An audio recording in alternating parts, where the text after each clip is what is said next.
I'm Rabbi Erin Glazer from Temple Sinai in Summit. It's an honor to be speaking with you today as part of Federation's Bit of Torah series. As Yom HaShoah approaches, we're called upon once again to remember and to act. At Temple Sinai, this holy work of memory and action happens all year long. Our congregation proudly houses the Temple Emmanuel Holocaust Remembrance Center at Temple Sinai, which is both a memorial and an educational center.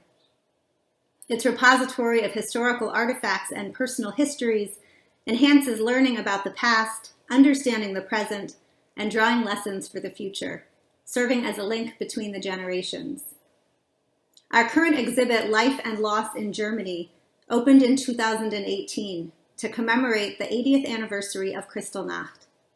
It highlights a variety of artifacts, original documents, and personal stories of Temple Sinai members to explore Jewish life, the Nazi persecution of Jews, and Holocaust memory.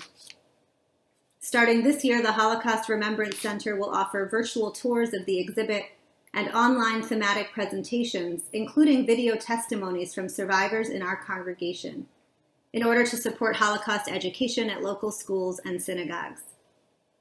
At a time when antisemitism and other forms of hate are on the rise, it is more important than ever to engage in community conversations and community education efforts about the lessons of the Holocaust and the dangers of hate and bigotry in all its forms.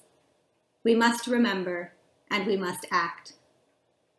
As Elie Wiesel taught in his 1986 Nobel Peace Prize lecture, without memory, our existence would be barren and opaque, like a prison cell into which no light penetrates, like a tomb which rejects the living. It is memory that will save humanity. Let us remember Job, he said, who, having lost everything, his children, his friends, his possessions, and even his argument with God, still found the strength to begin again, to rebuild his life. Job was determined not to repudiate the creation, however imperfect, that God has entrusted him. Job, our ancestor, Job, our contemporary, his ordeal concerns all humanity. Did he ever lose his faith? If so, he rediscovered it within his rebellion.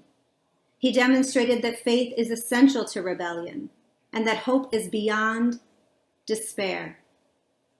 The source of his hope was memory, and it must be ours. Because I remember, I despair, he says. Because I remember, I have the duty to reject despair. I remember the killers. I remember the victims, even as I struggle to invent 1,001 reasons to hope. Wiesel continued, there must be times, and there may be times, when we are powerless to prevent injustice. But there must never be a time when we fail to protest. The Talmud tells us that by saving a single human being, man can save the world. As Yom HaShoah approaches, we recommit ourselves to the sacred task of remembering and to the holy work that follows, taking action against hate and bigotry in all its forms. In doing so, we affirm the promise and the hope expressed so powerfully by Elie Wiesel. It is memory that will save humanity.